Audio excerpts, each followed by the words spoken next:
Good morning વિદ્યાર્થી મિત્રો. ધોરણ 12 કમ્પ્યુટર ઓબ્જેક્ટ આધારિત ખ્યાલો ચેપ્ટર નંબર 6. એની અંદર આપણે આજે જોવાનું છે એગ્રીગેશન્સ અને કમ્પોઝિશન્સ.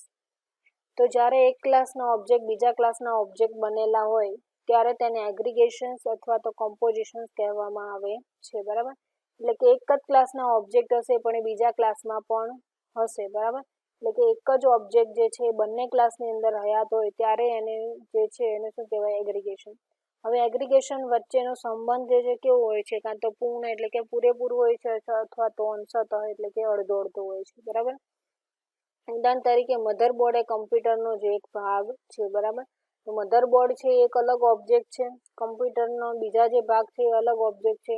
કમ્પ્યુટર જે છે એનું શું થઈ જશે, ક્લાસ થઈ જશે, બરાબર. તો હવે આ રીતનું જે છે અને એ બંને વચ્ચેનો સંબંધ શું છે મધરબોર્ડ અને કમ્પ્યુટર વચ્ચેનો, તો કે પૂર્ણ અથવા તો અંશતઃ. તો આ જે વસ્તુ છે એને શું કહેવાય છે, એગ્રીગેશન, બરાબર. આપણે જાણીએ છીએ કે computer motherboard, screen, keyboard, mouse જેવા અનેક ઘટકોનું બનેલું છે, બરાબર. સ્ક્રીન સ્વયં જ લંબાઈ, પહોળાઈ અને મોડલ જેવા ગુણધર્મો પોતાનો એક સાથેનો એક અલગ ક્લાસ ધરાવે છે. શું કહે છે અહીંયા, મધરબોર્ડ, સ્ક્રીન, કીબોર્ડ, માઉસ આ બધા ઘટકોનું બનેલું છે, બરાબર. કમ્પ્યુટરના જ આ બધા ભાગ છે. હવે સ્ક્રીનની વાત કરીએ, ખાલી સ્ક્રીનની, તો સ્ક્રીનની પોતાની અલગ અલગ જ ગુણધર્મો હોય જ છે એના ઓલરેડી, લંબાઈ, પહોળાઈ, એનું મોડલ, બરાબર. આ બધા કેવા છે, આ બધા ખાલી સ્ક્રીનના ગુણધર્મો છે. એ જ રીતે કીબોર્ડના, મધરના, માઉસના બધાના કેવા હોય છે, અલગ અલગ ગુણધર્મો હોય છે. પણ આ બધાનો ક્લાસ તો કેવો છે, એક જ છે, કમ્પ્યુટર. એ જ રીતે બરાબર, મધરબોર્ડના અહીંયા આપણને આપેલું બધાનો ક્લાસ કેવો છે, એક જ છે, કમ્પ્યુટર. એટલે કે કમ્પ્યુટર ક્લાસ નેમ જે છે. હવે આપણે અગાઉ ચર્ચા કરેલ પર્સન ક્લાસમાં ફેરફાર કરીએ, બરાબર. આગળ આપણે જે જોયું હતું એ પ્રમાણે આપણે શું કરવાનું છે કે પર્સન ક્લાસ છે એની અંદર ફેરફાર કરવાનો છે. તો આપણે બે નવા ક્લાસ લીધા, નેમ અને એડ્રેસ. આ રીતે નેમ અને એડ્રેસ બે ક્લાસ આપણે બનાવ્યા છે નવા. આમાં નેમ ક્લાસમાં first name, middle name, last name લખ્યું છે, બરાબર. અહીંયા જે છે આપણે એડ્રેસ લીધું છે, અહીંયા જે છે આપણે બંને લીધું છે, નેમ અને એડ્રેસ. હવે પર્સન ક્લાસને બદલીને એટ્રીબ્યુટના નામ નેમ અને એડ્રેસને બદલે શું કરવાનું છે, નેમ, NM, નેમ અને એડ્રેસ રાખીએ, બરાબર. પર્સન ક્લાસ નેમ એડ્રેસ રાખેલું. હવે એની જગ્યાએ પર્સન ક્લાસની વાત કરીએ તો નેમ અને એડ્રેસ બંને રાખીએ છીએ. તો આ પ્રકારે નેમ એડ્રેસનો ક્લાસ છે. તો આ રીતે પર્સન ક્લાસમાં નેમ જે છે એ પોતાનું. હવે શું કહે છે અહીંયા તમને ટૂંકમાં શું સમજાવે છે આ, તો કે નેમની વાત કરીએ તો નેમના અલગ અલગ ગુણધર્મો છે, જેમ કે first name, middle name, last name વગેરે વગેરે, બરાબર. એડ્રેસની વાત કરીએ તો એડ્રેસની અંદર હાઉસ આવે છે, એનું બંગલોઝ નંબર આવે, સિટી આવે, સ્ટેટ આવે, પિનકોડ આવે. હવે પર્સનની, વ્યક્તિની વાત કરીએ તો એની અંદર તો નેમ પણ આવે છે અને એડ્રેસ પણ આવે છે, બંને આવે છે. પણ એ બંનેના પોતાના અલગ અલગ ગુણધર્મો છે જ નહીં, બરાબર. તો આ જે બંને નેમ અને એડ્રેસ આવ્યું એ બંને વચ્ચેનો જે સંબંધ જે છે, સંબંધ દર્શાવે છે, એને શું કહેવાશે, એગ્રીગેશન, બરાબર. હવે અહીંયા આપણને આપ્યું છે એગ્રીગેશન વર્સિસ કમ્પોઝિશન.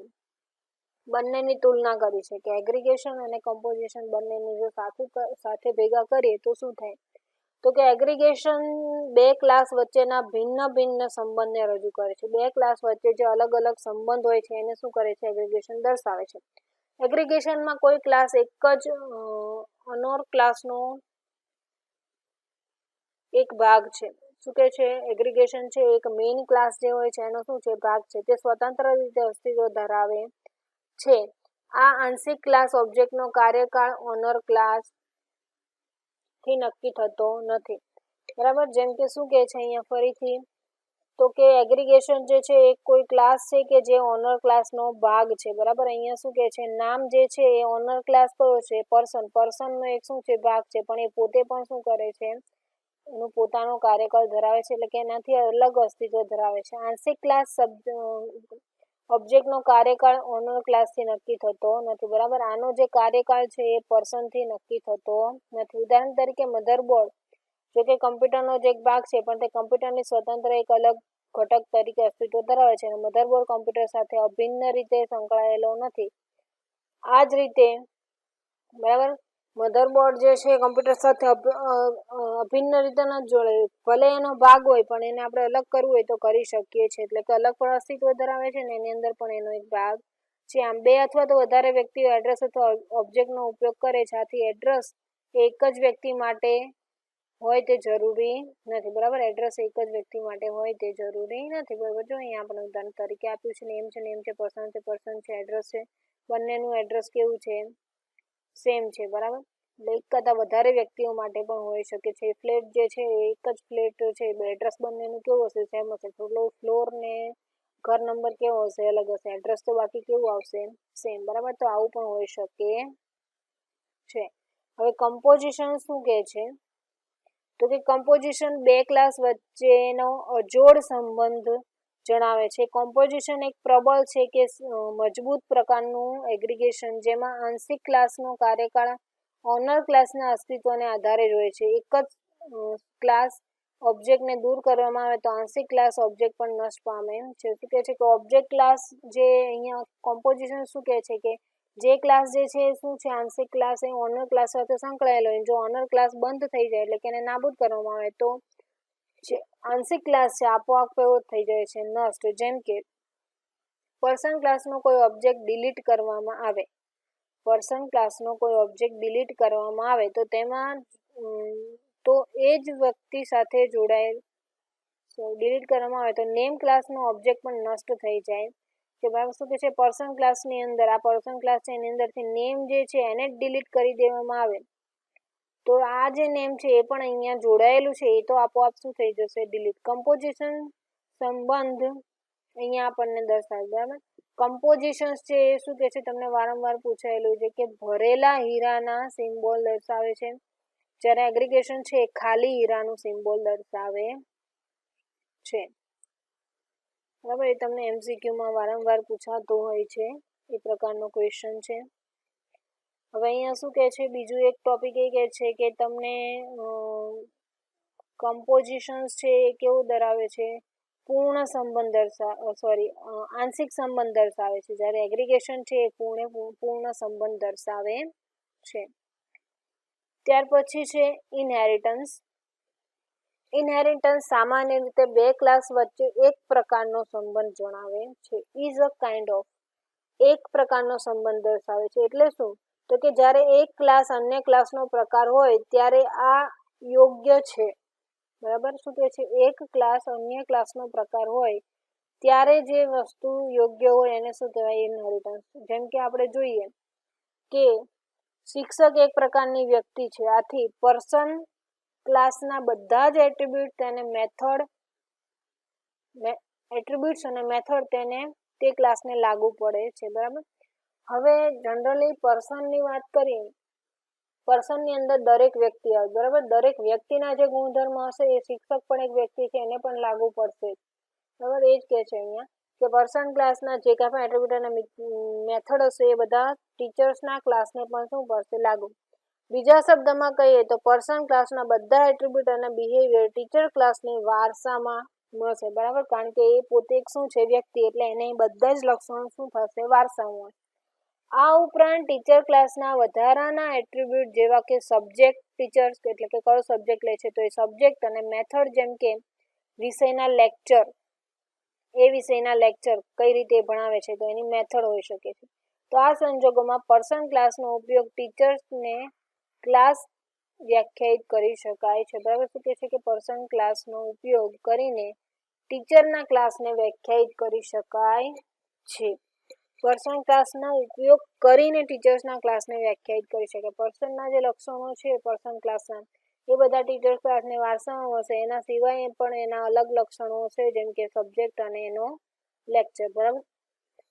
તો એનાથી એને વ્યાખ્યાયિત કરી શકાય.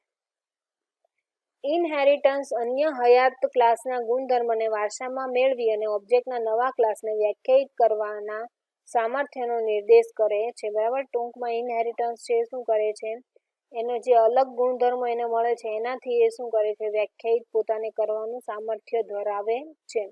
ઓબ્જેક્ટ આધારિત પરિભાષામાં નવા ક્લાસને સબ ક્લાસ અથવા તો ચાઇલ્ડ ક્લાસ અથવા તો ડ્રાઈવ ક્લાસ તરીકે ઓળખવામાં આવે છે, બરાબર. ઓબ્જેક્ટની પરિભાષાની વાત કરીએ તો જે આ નવો ક્લાસ છે, જેમ કે ટીચર્સની અંદર આપણે જે લીધું, જે નવો સબ્જેક્ટ અને લેક્ચરનો ક્લાસ, તો એ જે છે એને કયા નામથી ઓળખવામાં આવશે? સબ ક્લાસ, ચાઇલ્ડ ક્લાસ અથવા તો ડિરાઇવ ક્લાસ. જ્યારે હયાત ક્લાસને સુપર ક્લાસ અથવા તો પેરેન્ટ ક્લાસ તરીકે ઓળખવામાં અથવા તો બેઝ ક્લાસ તરીકે ઓળખવામાં આવશે. જેમ કે ટીચર્સના જે કાંઈ પણ ફીચર્સ પર્સનના જે ફીચર્સ એને વારસામાં મળ્યા હશે, એ એના જે ગુણધર્મો હશે એને શું કહેવામાં આવશે? સબ ક્લાસ અથવા તો સુપર ક્લાસ અથવા તો બેઝ ક્લાસ અથવા પેરેન્ટ ક્લાસ તરીકે એને ઓળખવામાં આવશે. સુપર ક્લાસમાં ડેટા એટ્રીબ્યુટ અને મેથડ એટ્રીબ્યુટના સબ ક્લાસમાં એમ ડિક્લેરેશનમાં ફરી લખ્યા વિના ઉપલબ્ધ હોય છે, બરાબર. એમાં લખવા પડતા નથી, આમ છતાં સુપર ક્લાસના બધા એટ્રીબ્યુટ એનો સબ ક્લાસ છે એની અંદર દર્શાવેલા હોય જ છે. જ્યાં હયાત મેથડ ફરી વ્યાખ્યાયિત કર્યા સિવાય વાપરવાની હોય ત્યાં ગુણધર્મ પુનઃ ઉપયોગીની સુવિધા પૂરી પાડે છે, બરાબર. ફરીથી જે જગ્યાએ જરૂર હોય એ જગ્યાએ એને ફરીથી ઉપયોગમાં લઈ શકાય એ પ્રકારની સુવિધા પણ આ પૂરી પાડે છે. બરાબર. જેમ કે અહીંયા આપણને ઉદાહરણ તરીકે આપ્યું છે કે પર્સન છે, ટીચર છે, બરાબર. હવે અહીંયાથી તમને એવું કહે છે કે પર્સનના જે કાંઈ પણ ગુણધર્મો છે ટીચર્સને વારસામાં શું થયેલા હોય છે? મળેલા હોય છે. અને એ સિવાય જે એના નવા હોય છે એને સબ ક્લાસ તરીકે ઓળખવામાં આવે છે, અને જે વારસામાં મળેલા હોય એને મેઇન ક્લાસ, સુપર ક્લાસ તરીકે ઓળખવામાં આવશે, પેરેન્ટ્સ ક્લાસ, બેઝ ક્લાસ તરીકે, બરાબર. તો એ જ અહીંયા આખું આપણને ઉદાહરણ તરીકે આપ્યું છે, અને એ બંનેનો સંબંધ કેવો છે? એક સંબંધ છે એવું અહીંયા દર્શાવવામાં આવે છે.